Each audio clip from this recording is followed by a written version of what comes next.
The Viking Village is probably my favorite set of 2023. It's got a great price at $130. Its build, minifigures, and prints are all incredible, but I think it could still use a little bit of an upgrade. So in this video, I'm going to be adding in a bunch more Vikings and some civilian minifigures like a fisherman, trader, and a butcher. I'm also going to add in a light kit that was kindly sent to me by Lighttailing, but more on them later. Let's first start by adding in some more Vikings. We got 4 minifigures in the set, but it still feels a tad bit empty to me. For our first warrior, I think we should add in the CMF Viking that came out in Series 20. This Viking uses a more historically accurate helmet and sports some pretty subdued but beautiful prints on the torso and legs. The CMF introduced this new helmet mold that is actually in the Viking Village in the Smith's Workshop. This one has a lovely simple gold print to it to give it a little bit more detail than the one in the village. Placing it next to the other Vikings, he fits right in with his printed shield in the same style as all the new ones. For my next figures, I think we should add in some more of these olive green Vikings that first came out in the Viking ship set. I love the details on this torso and it makes for a really great archer in my opinion. So I've made 2 of them into archers with olive green capes, and I've left one of them with a Dane axe. A Dane axe is basically a 2-handed axe if you aren't familiar. I'm gonna place the 2 archers up on the rope bridge with the one that came in the set. Speaking of, real quick, let's take a look at the back print on this new torso from the village. The instructions want you to put a quiver on his back, but I don't think you should cover up this amazing new deer print. The back print has given me so many great ideas for customs in the future. But back to the custom figs. Now, every Viking village needs a crazed berserker, so I'm going to add in one of my favorite custom minifigures that I have ever made. This is my Viking Berserker that uses the wolf head from Series 23. He's also using an old dwarf torso and the cape from a ghost CMF. I just love how this guy looks. The wolf head might be a little bit cartoony, but I think it works perfect for a wolf pelt wearing berserker. I'm gonna place him in the set with a clear posing piece to make it look like he's leaping off of the longhouse. Alright, I think we need some guards for the chieftain, so here are 2 guards that I made using the Highland Warrior CMF body and legs. While these figs are meant to represent a Celtic warrior of sorts, I think it works well enough for Vikings, so I'll place them outside the Great Hall.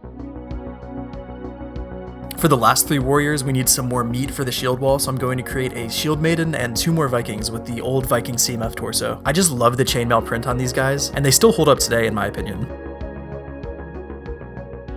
2 of them will have the smaller shields, while this guy will hold a massive one from the old Vikings theme. Alright, now our 3 civilians. Here's the butcher, who I like to think works in the longhouse, helping prepare all the feasts for the chieftain. I'll place him down next to the fisherman, who just came back with a pretty impressive catch. And finally, this is the trader, who just made a pretty hefty purchase from the smith. Now that I've placed all my minifigures, I think it's time we light the set up. This is a kit from Lighttailing that they sent me to make a video with. Now, I was sent this kit for free, but all opinions on it are my own. I've never used a light kit in LEGO, so this is my first time installing one, so I was a little nervous to say the least. But I have to say, it was a lot easier than I was anticipating. The instructions have pictures to guide you through the process with a simple key to help you through it. It can be a little tricky at first wiring the lights through the bricks, but after the first section, you get really used to it. There are a few different bricks that work to light up different sections of the village, and they are honestly hidden pretty well, apart from a few on the interior of the longhouse. And now, for the big reveal.